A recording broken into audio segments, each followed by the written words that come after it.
Good morning, welcome to CATEX TV. My name is Frank Fortunato. Today is Monday, November 30th, 2015, the last day of November. If you want to follow us on Twitter, please go to CATEX TV. In a scene reminiscent of old-time diplomatic conferences, for 2 weeks now, 150 leaders are going to be holed up in Paris. Realistically, most leaders are going to be following President Obama's lead and stay there for only 2 days, leaving less senior members of the staff present to work out a global climate change binding agreement. The event is being held at Le Bourget Airport in a very secure conference facility northeast of Paris. President Obama said today that he admitted that the United States is at least partly to blame for the life-threatening damage that environmental change has wrought. He also noted that no nation, large or small, wealthy or poor, is immune. He acknowledged that a number of less industrialized countries are going to be paying the price for emissions control because their economic growth is going to be impeded. He said, "We know the truth that many nations have contributed little to climate change," but he also noted that they will be the first to feel its most destructive effects. He promised money to help the poorest nations transition to economies that depend less on burning fossil fuels. When he arrived last night, he went directly from Air Force One to the scene of the Bataclan nightclub massacre, part of the terrorist attacks 3 weeks ago, where he met French President Hollande and then stood in a moment or two of silent remembrance. Beijing, right on cue, is suffering its worst air pollution of the year today. Monitoring sites throughout the city are reporting extremely hazardous levels of pollutants.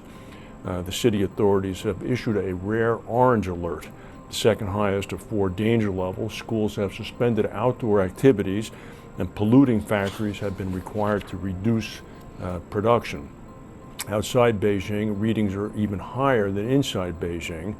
In the area of Lulei, in a suburb, readings are as high as 976 micrograms per cubic meter. The United States Embassy reported 666 micrograms per cubic meter at 8 p.m. last night. According to the World Health Organization, safe levels of these pollutants are 25 micrograms per cubic meter or less, so they are really exceeding them. Zurich Insurance Group has made some news. They announced this morning that they are no longer going to grow its life insurance business in Singapore. They announced that they're not going to be accepting any new policy applications for life insurance in Singapore after December 1st tomorrow. They said that this affects only their life insurance business in Singapore, but their general insurance division will continue to write as normal. Meanwhile, they said that in the Middle East, their general insurance division is going to stop writing new policies by the end of 2016. They're going to pull out of the United Arab Emirates, Kuwait, Bahrain, and Lebanon and Oman. Zurich Insurance, of course, has been undergoing tough times since its aborted effort to acquire Royal Sun Alliance.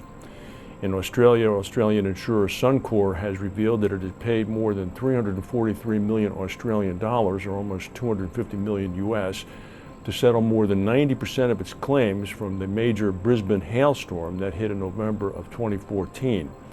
That hailstorm produced cricket ball-sized hail balls, or hailstones, I should say.